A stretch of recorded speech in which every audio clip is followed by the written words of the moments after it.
ମୁଁ ଯାଇ ସାଙ୍ଗେ ସାଙ୍ଗେ ତୁ ସେଇଟା ପହଞ୍ଚୁଛି କଣ ହେଲା କହିଲ ଯେମିତି ଚିନି ଦିହରେ ଜଣ୍ଟା ନାଗିଲା ଭଳିଆ ତମେ ମୋ ପଛରେ ଖାଲି ସବୁବେଳେ ନାଗୁଛ କଣ ହେଲା? ଏଇ ଶୁଣ ତମେ ଯୁଆଡେ ଯାଉଛ ଯାଅ ମୋର ମନ ଦୁଃଖ ନାହିଁ କିନ୍ତୁ ବେଳା ବେଳି ଆସି ଖାଇକିନା ଯିବ 9:30 ବେଳକୁ ଆସି ଯେମିତି ଖାଇଥିବ ଘରେ। ହେଇ ତମେ ବ୍ୟସ୍ତ ହବା ଦରକାର ନାହିଁ ମୁଁ ବର୍ତ୍ତମାନ ଖାଲି ଯାଉଛି ଖାଲି ବୁଲିକି ପଳେଇଯାଉଛି ଟିକେ ସାଙ୍ଗେ ସାଙ୍ଗେ ମୁଁ ଖାଇଦେବି ହେଲା।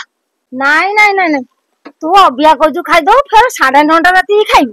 ହଁ ଆମେ ଯାହା କରୁଛୁ ଏକାଥର ରୋଷେଇ କରୁଛୁ ଦିଥର ଖାଇବାକୁ ନାହିଁ ଏକାଥର 9:30 ରାତିରେ ଖାଇବୁ। ମୁଁ ଏକାଥର ରୋଷେଇ କରୁଛି ଗୋଟିଏ ଥର ମାନେ ଖାଇବାକୁ ଆଉ କଣ ଗ୍ରହଣ ଛୁଆ ରଖିବି ତୁ ଫୋପାଡିବାକୁ। ହେଇ ବୋଉ ତୁ ଜମା ବ୍ୟସ୍ତ ହନି ମୁଁ ପରା ଏଇନା ଖାଇଦେବି। ତୁ ଅବିଆ ଖାଇଲେ ଫେର 9:30 କହିବୁ ମୁଁ ଖାଇବି। ଆଲେ ବୋଉ ମୁଁ 9:30 ରାତିରେ ଖାଇବିନି ତୁ ଗୋଟେ କଥା ବୋଧେ ଜାଣିନୁ।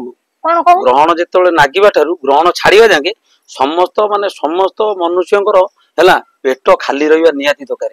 କାହିଁକି କହିଲୁ ଯଦି ଆମେ ଯୋଉ ଖାଇବାଟା ଖାଉନେ କି ସେ ଖାଇବାଟା ଗ୍ରହଣ ଲାଗିଥିବା ସମୟରେ ଯଦି ଆମେ ଖାଇବାଟା ଖାଇବା କି ଗ୍ରହଣଟା ନାଗିଲା ପେଟଟା ଆମର ଖାଲି ନାହିଁ ତେଣୁକରି ସବୁ 1200 ପ୍ରକାର ରୋଗ ଶରୀର ଭିତରକୁ ମାଡି ବସେ ଜାଣିଛୁ।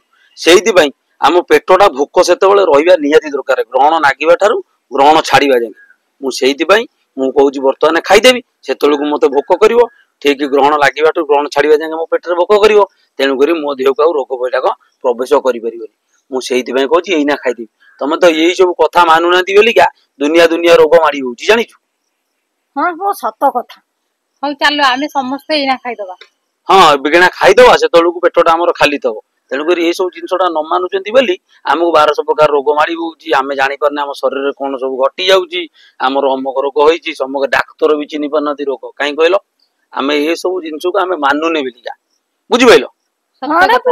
ଆଜିକାଲି ବି ଲୋକ କେହି ମାନୁନା ସେଇ କଥା।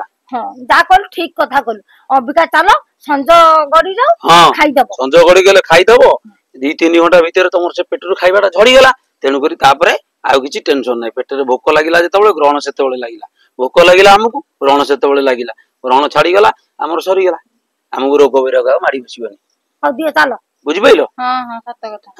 କହୁଛ ତମେ ଯାଉ କଣ କରିବା କଥା କର ମୁଁ ଯାଉ ଟିକେ ଖାଲି ଆସେ ଖାଇବି।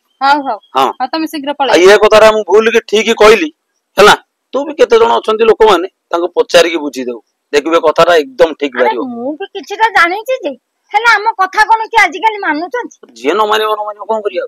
ହଉ ତମେ ଯାଅ ଶୀଘ୍ର ପଳେଇ ଆସ। ହଁ ଚାଲ ତମେ ଯାଅ। ଚାଲ ଆମେ